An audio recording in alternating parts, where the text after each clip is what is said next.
আলতো করে কেটে নিয়েছি। ডিমটাকে কিন্তু খুব বেশি কেটে নেবেন না, তাহলে ভিতরে পুরটা দেওয়ার সময় পুরোটা ভেঙে যেতে পারে। খুবই অল্প করে মাঝের দিকটাকে এরকম কেটে নিয়ে চামচ দিয়ে ভিতরের দিকে এই শসা পেঁয়াজের মিশ্রণটাকে ভরে দিতে হবে।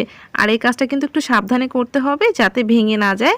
একটা ডিমের মধ্যে পুরটাকে নিয়ে নিয়েছি। এখানে কিন্তু আরও একটা স্পেশাল জিনিস রয়েছে, সেটা আমি পরে দিয়েছি। আগে আমি ডিমের মধ্যে সবগুলো পুর ভরিয়ে নিয়েছি। আমরা যেহেতু 4 জন মানুষ, 4টা ডিম নিয়েছি। আপনারা চাইলে আপনাদের পরিমাণ মতো তৈরি করে নিতে পারেন। আরও একটা ডিমের মাঝে আমি খুবই অল্প করে ফাঁকা করে নিয়ে এভাবে পুরটাকে ভরিয়ে নিয়েছি। আর 4টা ডিমের মধ্যে আমি পুরটাকে ভরিয়ে নিয়েছি।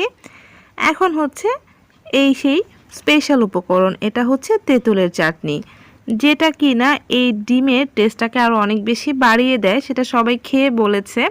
আমি উপর দিয়ে বেশ অনেকটা পরিমাণে তেঁতুলের চাটনি দিয়ে দিয়েছি।